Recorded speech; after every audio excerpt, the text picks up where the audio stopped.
Good evening, ladies. It is week 5 of the Mom Dreams Book Club. And if you have not met me yet or you're not aware of who I am, my name is Brianna Standerford, and I am the founder of Mom Dreams. You can find out what we represent, what we do, why we do what we do on the website. It's www.momdreams.org. And we are just a community of women that are coming together, being transparent, with open hearts, just showing who we are, and in the process, discovering our identities and our purpose. So, if you do not know, we have been reading this book for 5 weeks. This is the fifth week, and the book is called F Happiness: How Women Are Ditching the Cult of Positivity and Choosing Radical Joy by Ariel Gore. Surprisingly enough, Ariel Gore has only cussed one time in the whole book. But I will tell you, it has been a book that has challenged me. It has been a book that is making me think just about my healing journey, about how I can elevate, about how I can choose joy and not be a stereotype. And so we're going to dive into the sections that we read this week. So usually we start this book club by talking about our joy journal. So one of the challenges at the beginning of this process was to, as often as you can, write down the things that bring you joy.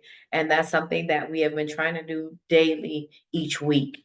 But because there are so many nuggets in the section we read to this past week, we're going to shift a little bit and go in a different direction.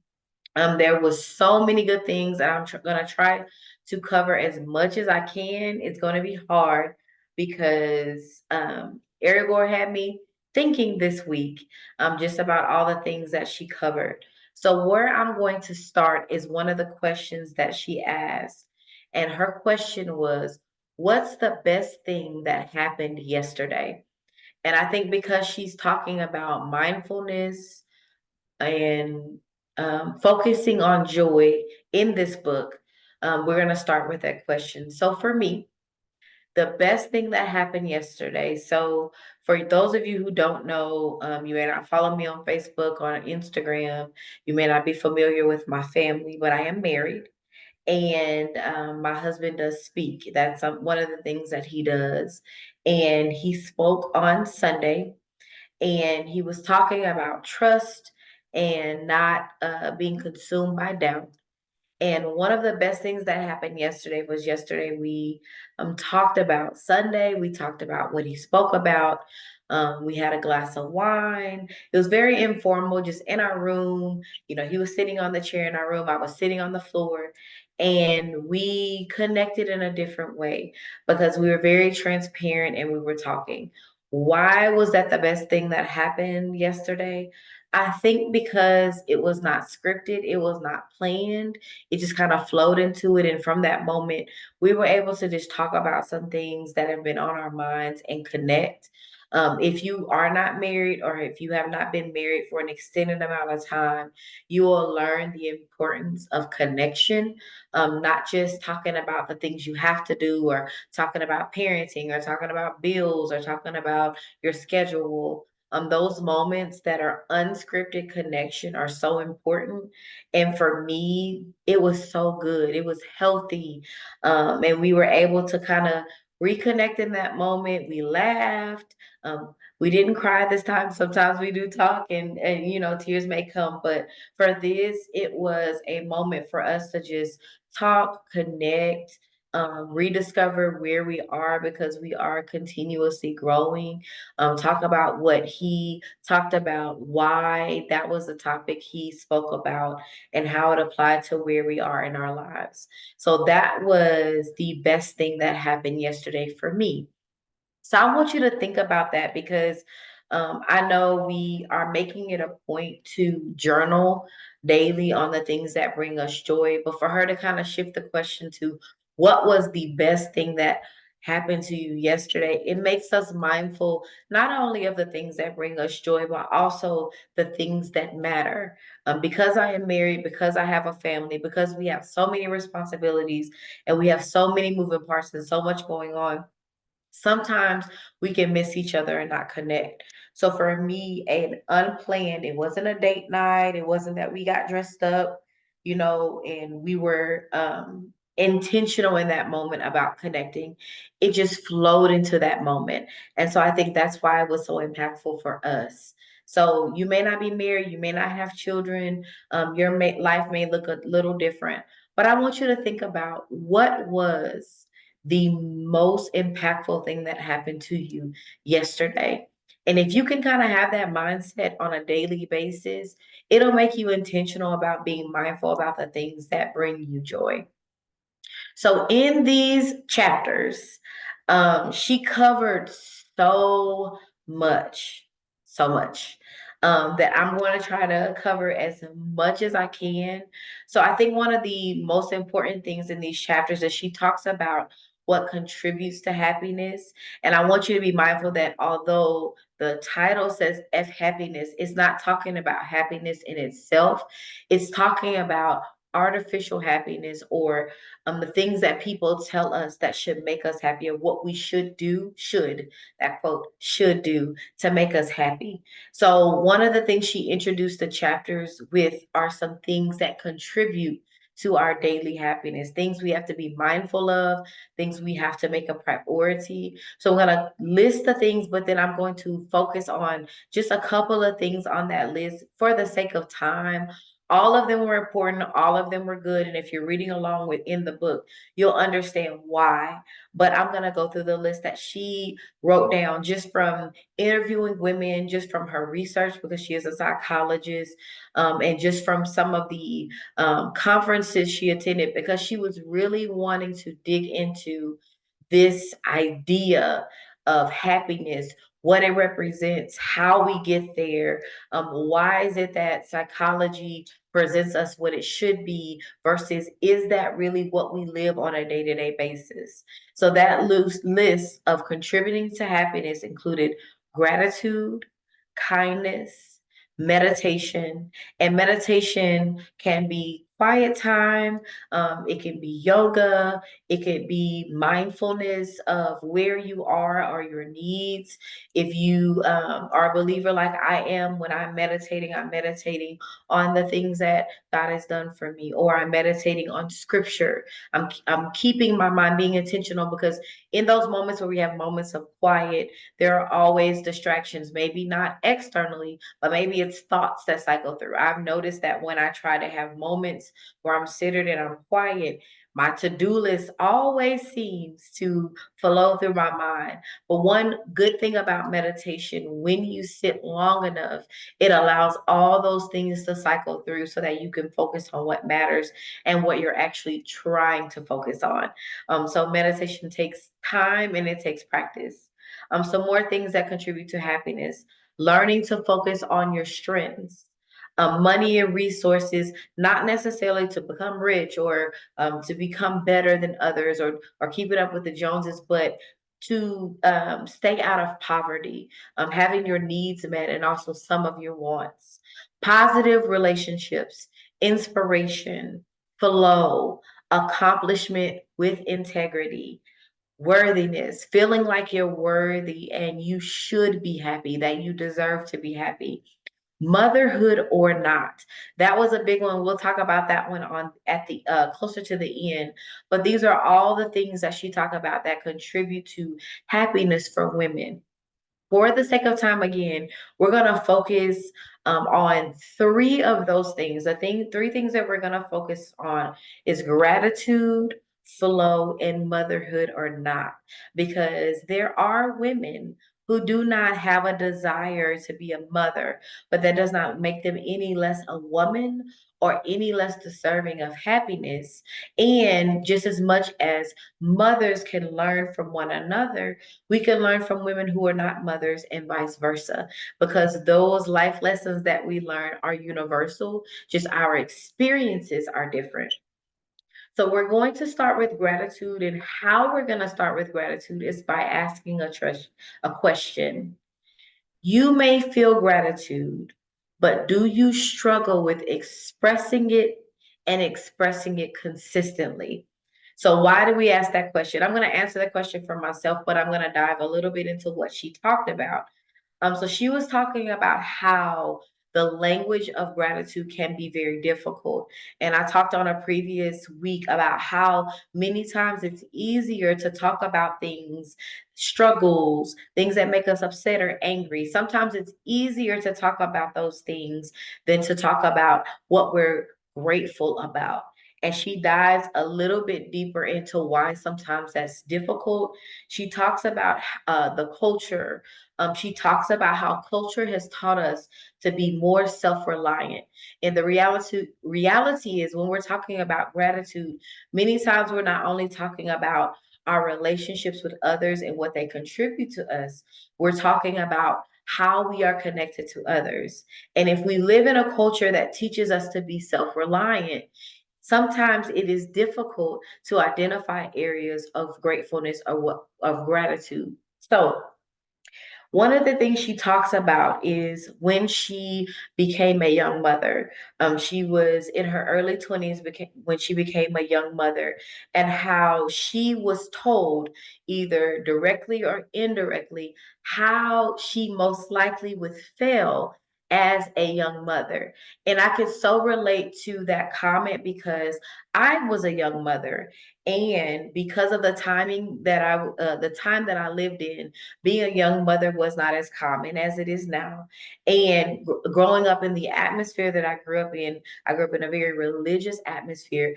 Being a young mother and not married was something that was looked down upon. That was something that was frowned upon. I do agree that many times kids are in a better environment when they are in a healthy environment, when they have parents that are together, when they have a mother and a father. But my decision to not immediately get married, even though I grew up in a religious environment, was because I did not want to get married just because I was going to have a child. If I were going to get married, which is something that I did not desire previously, I wanted it to be because of love, because it was a decision that I made, not because of what was seen as a mistake. And I also wanted to be a decision that me and the other person made together because we felt that it was good timing and because we actually wanted to be together, not because it was seen as best because we were having a child. I was blessed enough to be with someone that was showing me that marriage could be different. And I was blessed enough to be with someone that desired to marry me because of me. And we so happened to have a child prior to getting married. But that is not everyone's story. And so that self reliance became a real thing, not because I didn't have the support of my child's father, but because culture told you because you were a young mother and you were an unwed mother, you would not be successful. It told you that you needed the resources of everyone else in order to kind of do well. And so for me, self reliance was a real thing because we were not married. And I didn't want to make an assumption just because he told me that he loved me, that he would marry me or that we would want to get married in the future. And so we learned that in self reliance, that is what we're taught, a reflection of strength. Now, I have learned over time, over being a mother of two, over being married, and learning how to build healthy relationships, healthy friendships, that self-reliance is not healthy in the way that it is presented, and it is not necessarily being strong. It was harder for me to admit that I needed support and help than it was for me to struggle trying to do everything on my own. And it was interesting that I could connect to that statement because I lived a long time, even after we decided that we would get married and that we would raise our children together. Not that I never needed him. I always knew that I needed him, but my mindset was, if he ever decided that this is not what he wanted, even after he committed, I can do this on my own. That self-reliance culture, that self-reliance reflects strength is not a true reality, because even those who, I got it, I don't need help, I can do it on my own, if they really search their heart, they will be able to recognize that they desire true support. They may not be able to identify who those people are that will provide real support, but ultimately our desire is that we don't do it on our own. So it took more strength for me to acknowledge that I needed my husband. Although he was present, it still took time for me to acknowledge that I needed him, meaning I can't be a father to my kids. I can't teach a young man how to be a man because I'm not a man. I can't, even though I can, meaning if I were in a situation where I had to, I would not allow anything to stop me from doing what is necessary. There would still be, and I have to acknowledge that, some lack within my children if my husband or the gentleman that I was pregnant with my son before we were married, if he was not present. So she talks about how that self-reliance actually cripples us because it creates a mindset that we don't need help, when in reality we were created for relationship. And if you have the gift of people that are around you that want to provide support and love so you don't have to do it on your own, we should inherently accept that. And again, I'm talking about healthy relationships. So she talked about how many times in culture, when we fall into these stereotypes, young mothers, unwed mothers, women that um, believe we can do it on our own, people are already predicting our failures. And I will tell you, for a long time, even after me and my husband got married, that was my motivator. Let me give an example. So when I got pregnant with my son, I was in college. Stereotypically, women that get pregnant prior to finishing college and are not married are more likely to not get married and not finish college. Those are the predictions of failure. I was aware of that. I use that as motivation. So there were moments where I didn't pause, I didn't stop, I didn't consider my exhaustion or how I felt, because there was no way that I was going to fail. Inherently, is that bad?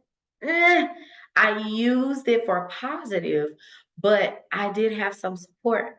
My husband was present even prior to us getting married. I had friends that were as present as they could be.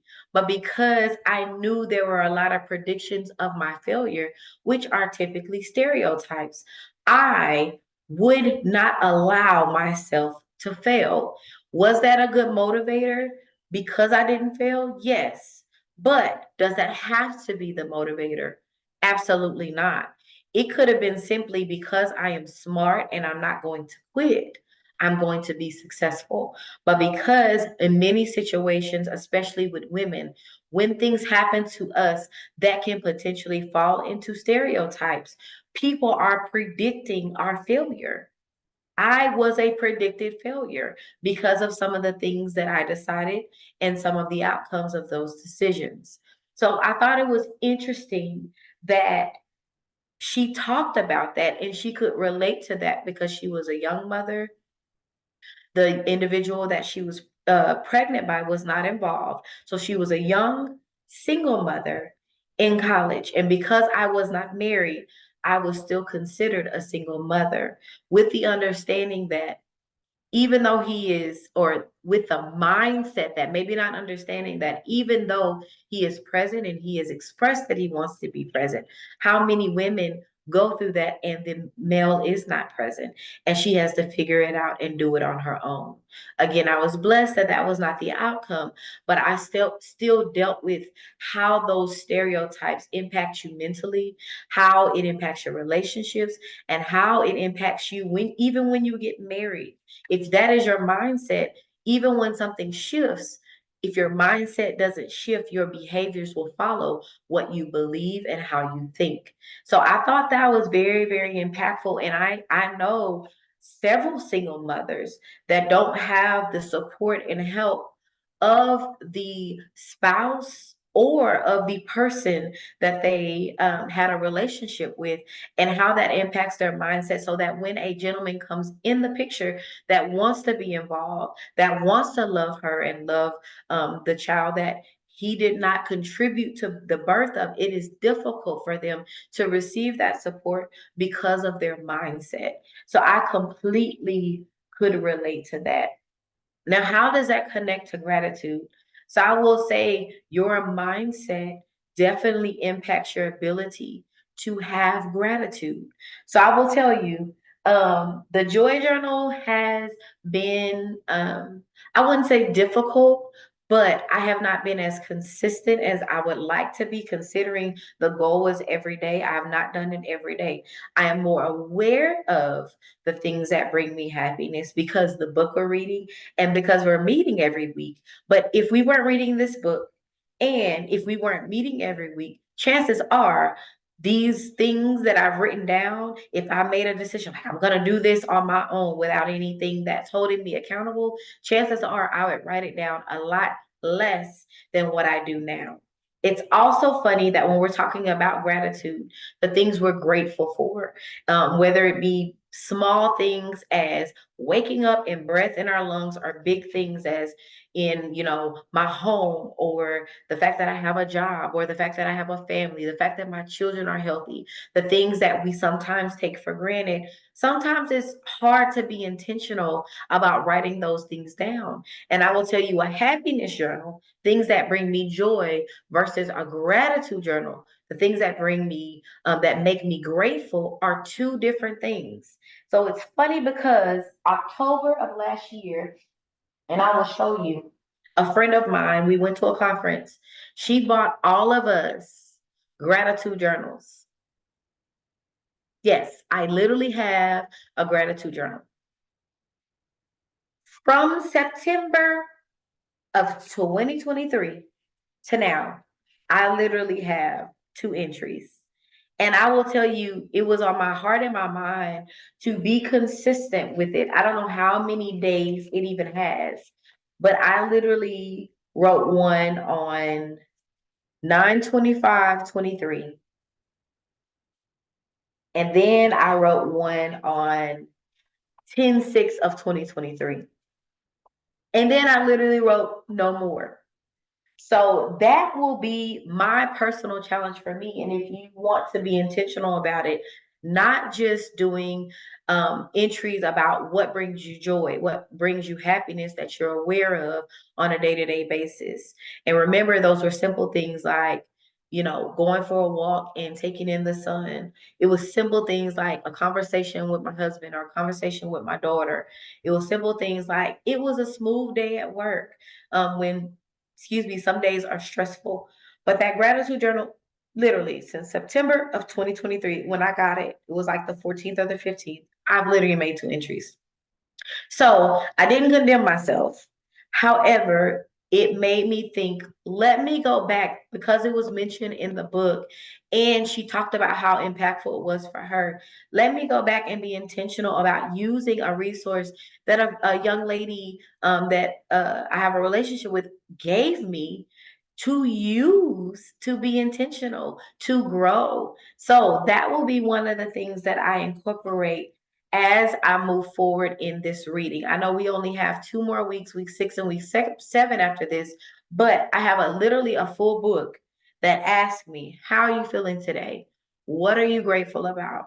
What are areas where you need to be more grateful? And so that will be a resource that I use as I am intentional about not only being aware of the things that make me, that bring me happiness and joy each day, but also what am I grateful about? And being aware of those days when it's difficult for me to write down what I'm grateful about. And I love to write. So the fact that that is an area where it does not come as natural for me, that means I need more practice.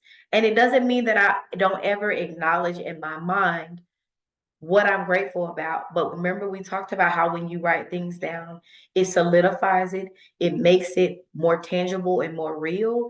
And also, you can always go back and look at that when you're having a hard day or when you're having trouble finding things that you're grateful about, because we have days where we're just not feeling it.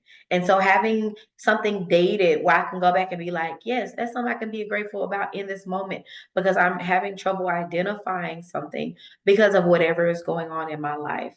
So it was definitely impactful. The next area that she talks about that we're going to touch on is flow. And I thought this was so interesting because we talk about this balance and flow. And some of the questions that I have for you to think about, do you know what balance looks like for you? I'll ask again. Do you know what balance looks like for you? Now, I will give a disclaimer that that is not something you apply every day. Like balance for me today looks totally different from balance for me yesterday. For example, I was going to go to a cycling class. I love cycling. It's a good stress reliever. It's good exercise. It clears my mind. Similar to hot yoga, that does the same thing for me. And so I woke up, I before my alarm, and I had not finished all of my reading for the book. And could I have gone to the cycling class, pushed through, gone to the cycling class, finished this later in the day, try to incorporate it in my workday because I had a busy work day? I could have. But many times, balance is about prioritizing what is most important. And sometimes that means prioritizing you. So, for everyone else, they may think, okay, how is reading this book prioritizing me?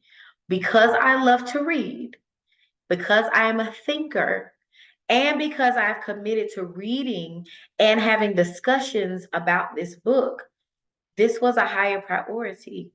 No, I did not go exercise this morning, but balance for me was not making that drive to get there at 5:30, exercising for an hour, rushing back home, getting my daughter to school, coming home, seeing if I can squeeze in the leftover reading that I had, working all day, then squeezing the remainder an hour before we met. No, balance for me was saying, you know what?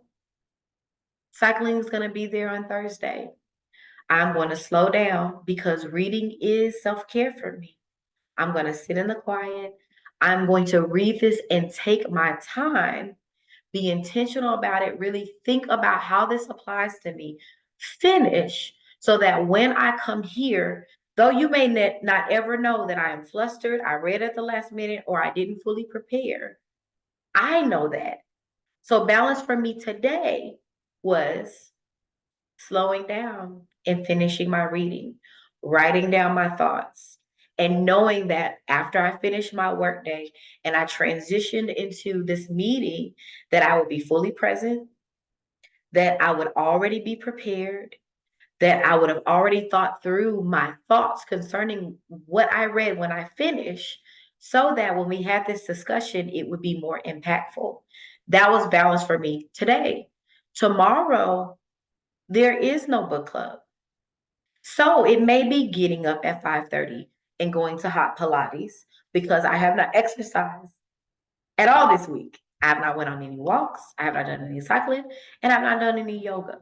But it helps clear my mind. But also reading clears my mind as well, and it relaxes me.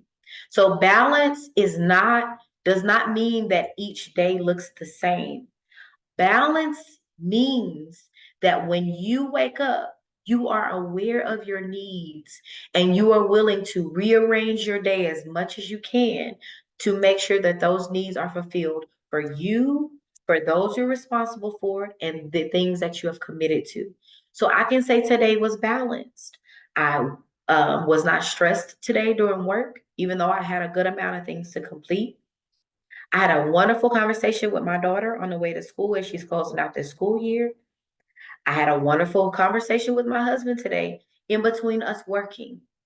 I finished all of my reading ahead of time because I've committed to doing this book club every Tuesday. And when I am done with this book club, I'm going to have another glass of wine. I'm going to finish watching the Texas Rangers with my husband. And I'm going to come down from the day feeling accomplished and relaxed. Because in this moment, I am not overwhelmed. I cannot confirm that on some other Tuesdays, I wasn't overwhelmed, even though I didn't look like it, even though I presented, even though I talked about what I read. There were some days where the days were so hectic that I felt overwhelmed, but I knew that I had to show up. So I did. In this moment, I am not, because today I had balance. Do I have balance every day? Not at all. But am I in pursuit of it? Absolutely. So then we transition to, do you have a flow? And I loved this section of the book because she talks about, are there things you do that you get lost in? And it's so interesting because balance and flow go hand in hand. So if you don't remember, I talked about in the beginning of this book club that I would not read ahead because I did not want to know what she talks about ahead of the sections that we're discussing. If I happen to touch on some things that that she writes about in future chapters, I wanted it to be organic. But I will tell you, reading is something that I can get lost in. Yes. Something else that I can get lost in, writing. I love to write. It is something that I'm passionate about. It is something that I enjoy. Music, that's something I can get lost in. Something I'm passionate about, something that I enjoy. So she talks about the flow and how we are more fulfilled when we find our rhythm and our flow, which definitely deals with balance. When we consistently do those things that we get lost in.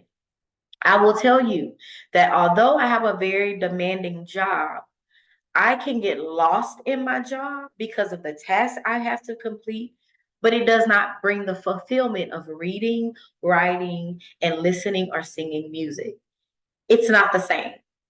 So when we're talking about flow, many times it's those created moments where we lose track of time, we get lost in whatever we're doing, and it's extremely impactful for us. It brings fulfillment, it brings joy, and it makes us sometimes want to recreate those moments. But what we realize is that many times when we're in the flow, those moments cannot be recreated. And when we try to recreate those moments, they are not as impactful. When I'm intentional about reading, when I'm intentional about writing, when I'm intentional about the things that bring me fulfillment, it is an amazing thing. It's a beautiful thing. And those moments where I get lost in them cannot be recreated. Although I can be intentional about the things that bring me joy, how I feel in those moments can't be recreated, because today I read for about an hour. Next time I read, it may be for a shorter or longer length of time. When I'm writing, am I writing it for purpose, like when I write my blog on Fridays? Or am I just writing my thoughts because I'm journaling? So all those things are impactful when we're talking about the flow. The next thing that she talks about is extreme motherhood. And I'm sure in your mind, you're like, how does she connect all those things? Because this book is about women, this book is about things that contribute to our happiness. And many of us, not all of us, but many of us had a desire to be a mother at some point in our lives. We cannot take away from what being a mother is and what it teaches us. And it's so funny because she talks about us being consumed with that role, being consumed with reading, writing, singing. That is something that is personal. And as long as I'm not neglecting my responsibilities, it really doesn't impact anyone else. But motherhood, because it impacts either the person that we have a relationship with that we're married to, and also the child. And she calls it extreme because some of us have not created a flow, or we have not found balance in what it requires of us. I was going to say what it takes from us, but I'll say what it requires of us, what we pour into. She makes some really, really valid points. So I'm going to read some of the quotes from this section because I thought they were so impactful. Can we be present in our relationships and still do the work we feel called to do? A woman has to make a real effort not to dissolve into everything that needs her. And we talk about dissolve, we're talking about getting lost in everything that needs her. Think about all the hats that you wear as a wife, as a mother. Maybe you're not a wife, you're just a mother. Dissolve. A woman has to make a real effort not to dissolve into everything that needs her. Our relationships need us, but we don't want to dissolve. We refuse to dissolve, but we also choose to be responsible in our relationships. What does that mean?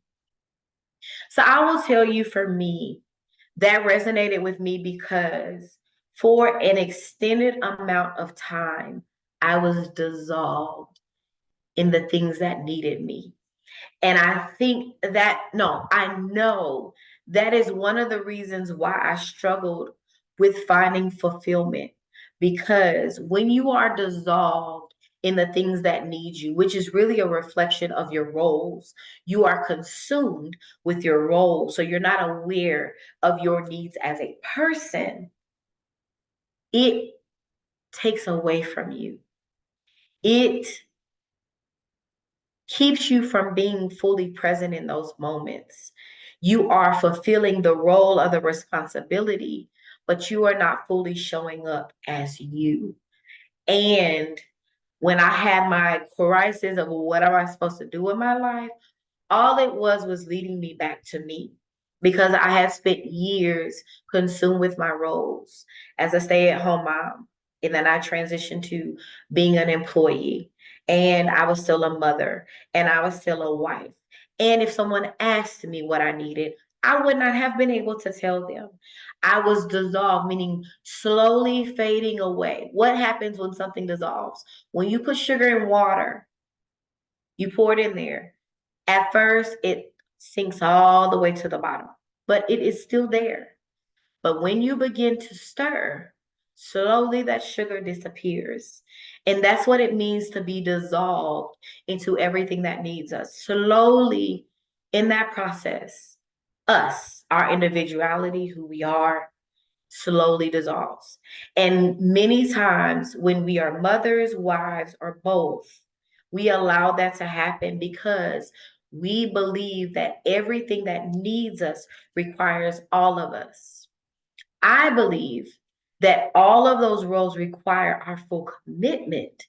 But if you are pouring all of you into everything that needs you externally, at one point, is anything pouring back into you? And yes, we hope that our husbands and our friendships and our relationships will pour into us. But what better person to pour into you than you? Again, we've said this in the past that we are responsible for our own happiness, our own joy, and other people contribute to that. If you are looking externally for other people to provide that for you, you are going to be sorely disappointed. There was no way, no matter how many dates my husband took me on, no matter how many times he affirmed me and told me, "You're a great wife and you're a great mother." Those things did not have the ability to fill that void because I was pouring out constantly, and me not personally pouring into myself. And I was not aware of who I was. Now I know who I am. Do I still struggle sometimes with being dissolved in all the things that need me? Absolutely, because I am switching hats on a constant basis. And sometimes I think my day is going to be one way, and something takes more of my time and my energy than I expect. I can think about days where I'm a manager on my job. I have a team of 10 people, and I believe in developing relationships. And so I have a relationship, though some may be more intimate than others. I have a relationship, and intimacy just means transparency and openness. Although I have a relationship with everyone, everyone requires something different. I make it a point to meet with my team, the people on my team, every other week one on one. And sometimes those meetings are about work.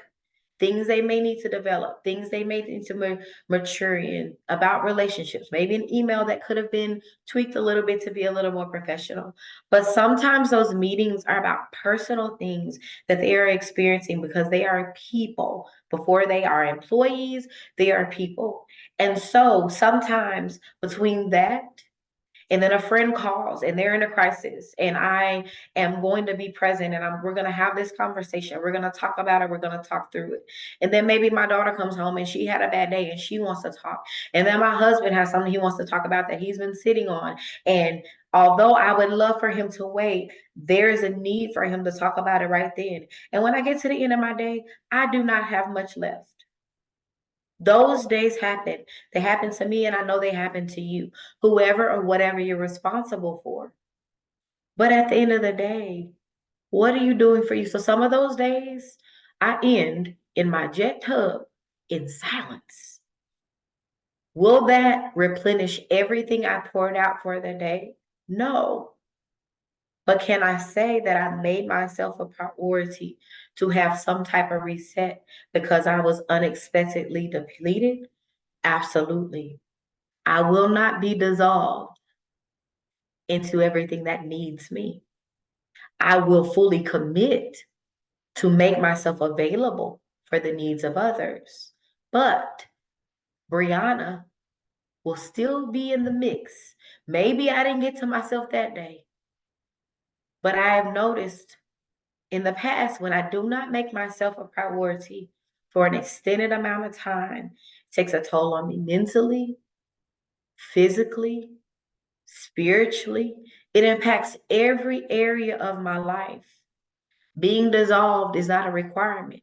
Now, I will say, my experience is I'm not a single mother. I don't know what that struggle is, but I have relationships with women that are single mothers. And I will tell you, I encourage them, look, I know you don't have someone physically there on a daily basis to help support what you are doing. But I do understand the importance of including you so you don't dissolve. So, what does that look like for you? For everyone, that looks different. For everyone, that opportunity may not become often because our family schedules get very, very busy. Although I'm not a single mother, sometimes I have very limited time. The reason I have limited time is different. My experience is different. I will never deny the blessing of having support, but I also understand the struggle of balancing, not dissolving in my responsibilities. Different experience, same struggle. So, what does that look like for me? It looks totally different for me than it looks like for you. But I encourage you to not allow yourself to be dissolved in the things that need you. I've learned that some things that I look at as needs are not immediate needs. And sometimes I do have to tell my daughter, hey, love, I want to hear everything that you have to say. I want to be fully present in this conversation. And I want to encourage you or just listen, whatever your need is in this moment. But mom needs a minute. Mom had a long day like you. And I know you would love for me to be a listening ear in this moment. But I need a moment to transition from what my day was to what your need is. And so sometimes that looks like, okay, we will talk today, a commitment to meeting the need. We will talk today, but I need a moment. Give me 30 minutes to shower, change clothes, and just sit down to process that my workday has ended. Because if I don't do that while you're talking to me, I'm going to be thinking about how rough my workday was or the things I didn't get done today. So give me a moment to press reset so that I can be present. Because if I don't, I won't fully be present for you and I won't fully meet the need. And that is okay. I've had to tell my husband the same thing. Sometimes I've had to not answer the phone. And I've learned that in those moments when I call back, oh, I figured it out. Or thank you so much for calling me back. Thank you for making me a priority. But I talked to such and such. I'm good now. So you don't have to be all things to all people. That's what makes you dissolve in what needs you. So I felt like it was so powerful. That quote was so powerful. I want to transition because when we're talking about culture, motherhood, people put pressure on us as women as if something is wrong with us or we've missed the mark because we decide to not get married or not have children. I want to encourage you that there is nothing wrong with making that decision.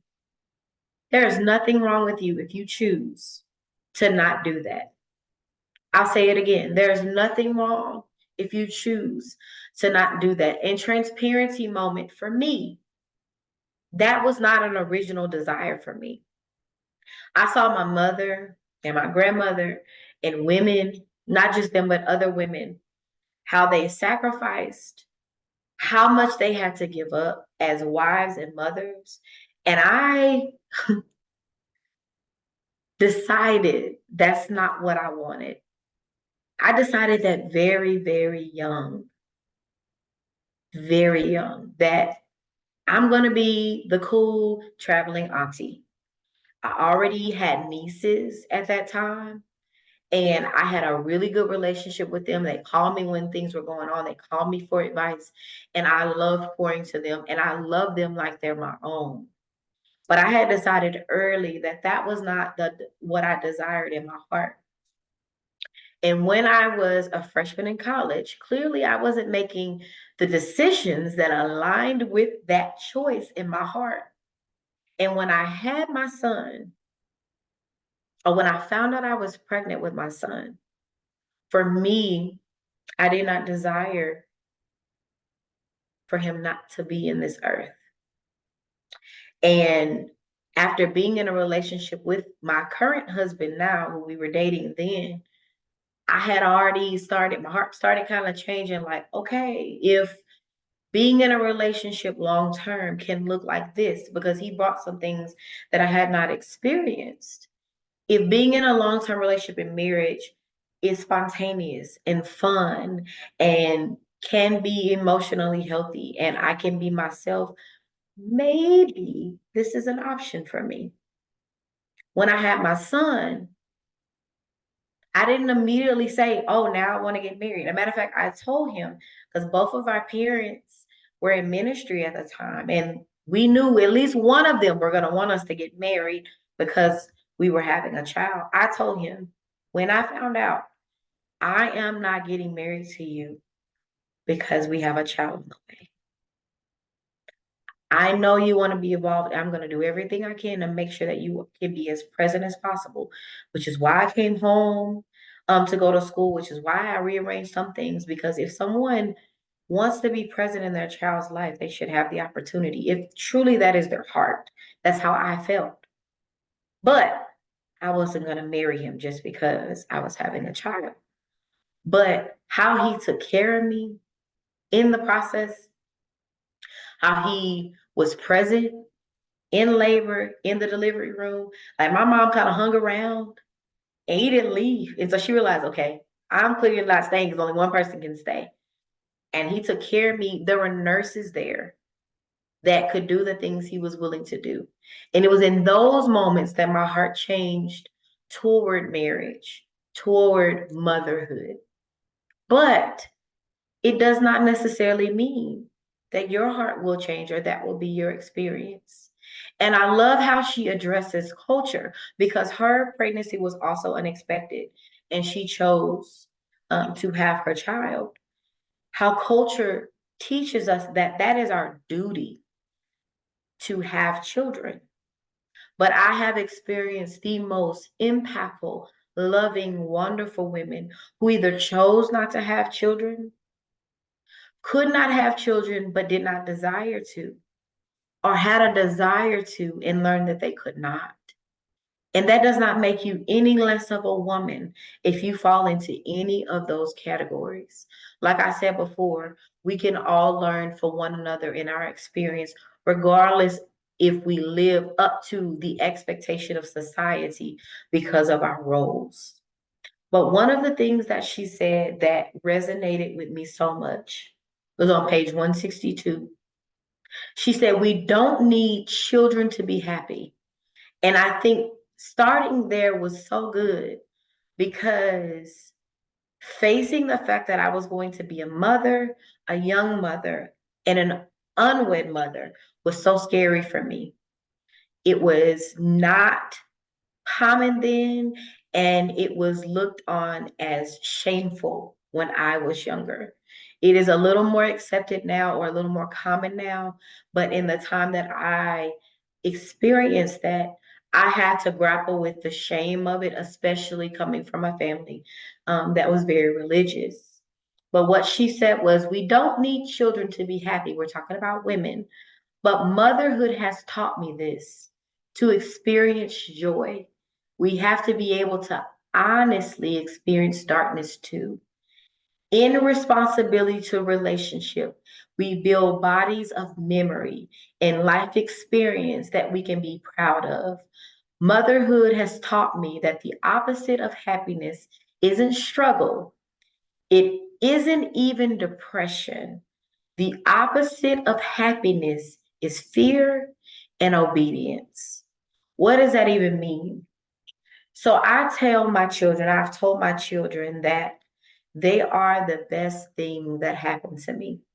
Why do I say that? Not because this journey has been without struggle, without heartache, without frustration, without disappointment.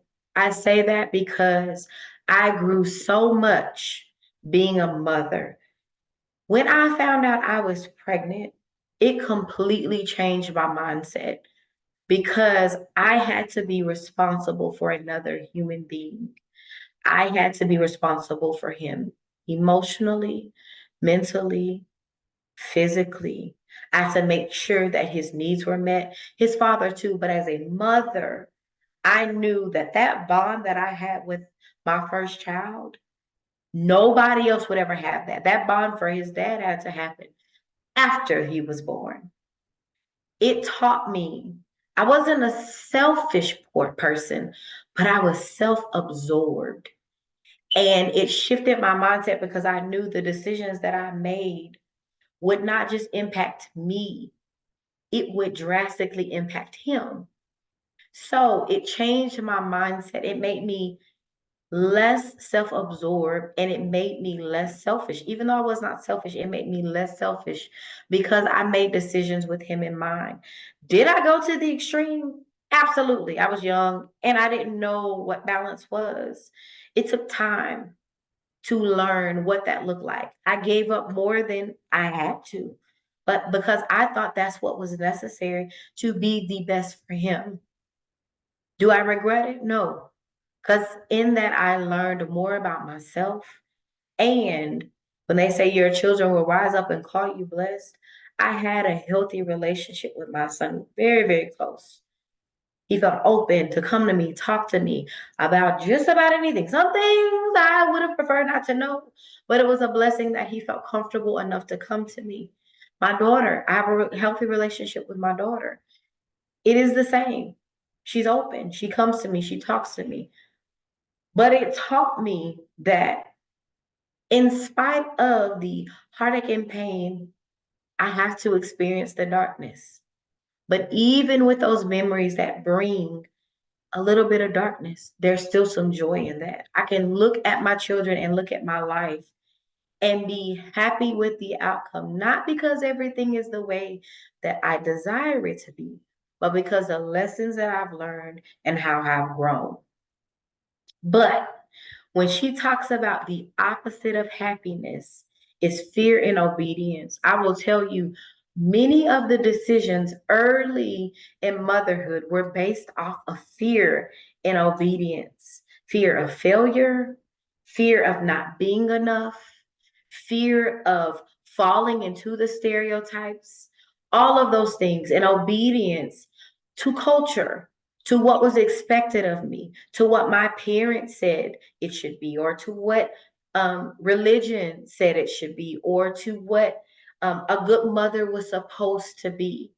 And it wasn't until I decided that I was going to figure out the best way for me and who I birthed that I transitioned to a little more fulfillment in roles that I was unfamiliar with. I didn't know how to be a mom. Yeah, I saw it done, but my mom mothered us in the best way she knew how. There were some behaviors I did not want to repeat. Also, my kids are not me or their father. They're totally different kids growing up in a totally different culture with more information available to them, with exposed to way more, with little that we can shield them from because of what other kids are exposed to. So I had to let go of fear and say, you know what, I'm not going to be afraid to fail. Because if I am operating out of fear, they are not getting the best out of me, and I am not learning what I need to learn. And if I am operating out of obedience to the wrong things, my kids are not going to be everything that they can be. And I am not going to grow in the way that I need to because I was a young mother. So I think that rebellion is the best thing you can do. Will you make mistakes? Yes. You will make mistakes operating out of fear and obedience, and you will also make mistakes operating out of radical, pure joy. But which one would you rather do? I think the mistakes made out of a place where you made the decision are far better teachers and way better than the mistakes you make following and doing what other people tell you you should do. And some things we have to drop what is expected, what is told, and the culture and the stereotypes and choose our own path. Why? Because all these studies and even how our parents did it, it was a different time. We had different needs. I will not ever minimize what my parents put into me. I am who I am because of them. I am who I am because of how they raised me and how they taught me. But I could not use everything that they gave me for the children that I have. And so I had to put down fear and say, you know what? I'm not going to be afraid to fail anymore. Because so far, they're all right. But imagine if I moved in a space where I believed that I could do better and where I believed that with guidance, with the desire to do well, with the desire to be healthy, with the desire to learn, that I could raise healthy children. And disobedience, not in the sense of obeying God, but in the sense of going against the status quo of what everyone else says you should do, which is not always best. I had to learn them, their personalities, their needs, and learn myself, my personality, my needs, and my husband's, for us to create an environment where they felt safe enough to be themselves and grow. Has that always produced the things that I desired immediately? No. But I am crazy enough to believe that with time, in the areas where it feels like failure, the outcome is going to be positive because we have create an environment where they can be healthy, where they can be themselves, where they can grow. And I believe in the areas where I fell short, in the areas where I did not know, in the areas where I am still developing, that they will be able to access resources to be better themselves so that when they have their own families, they won't operate out of fear and obedience of what is expected of them because what's expected is not always what's best. So I will leave you again with this quote because it is so impactful. We don't need children to be happy, but motherhood or whatever in your life that may be may not be motherhood, it may be something else. Watching your mother, being with your grandmother and how she loved you. Whatever your major teacher has been, motherhood has been a major teacher for me. But whatever your teacher has been, has taught me this. To experience joy, we have to be honestly honest and experience darkness too. I had to embrace those dark spaces. That's what therapy was about for me, embracing those areas that were dark, not avoiding them, not pretending they were not there, but embracing them. The things that came before marriage and motherhood, and the things that were created because of marriage and motherhood. Because I will tell you, it's not easy. In responsibility to relationship with my children, with my husband, with my family, with my friends, with those at my job, whatever relationship, in responsibility to relationship, we build bodies of memory and life experience that we can be proud of. I can say now, the good and the bad, I have no regrets because it has made me who I am, that we can be proud of. Motherhood has taught me that the opposite of happiness, whatever your thing is to insert, isn't struggle. The opposite of not happiness is because struggle is a part of life. But I've seen people with joy beyond, even in the midst of struggle. It isn't even depression. That is not the opposite of happiness. The opposite of happiness is fear and obedience. So I encourage you to identify those areas where you are operating out of fear and obedience in your life. And when I say obedience, expectation of others. I encourage you to identify those areas and make a decision and then begin to take steps. It takes time that you will no longer operate in fear, in obedience of expectation, so that you can create the life you are worthy of, so that you can be the woman you desire to be, so that you can grow into the mother that you know your children need, so you can grow into the wife that you know will bring change within your own home, because we create the atmosphere for our homes. We are the change agent. Women, we are. We are the carrier of seed, and we are the change agents in our areas and circles of influence.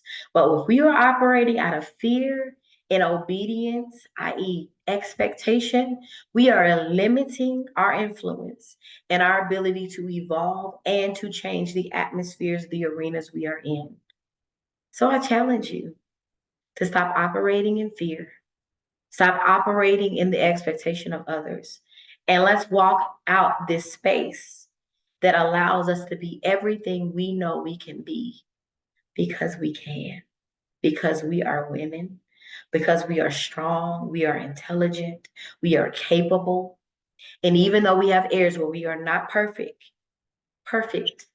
in areas where we can grow, we still have areas where we are killing it. Sis, you are killing it. So let's do that together.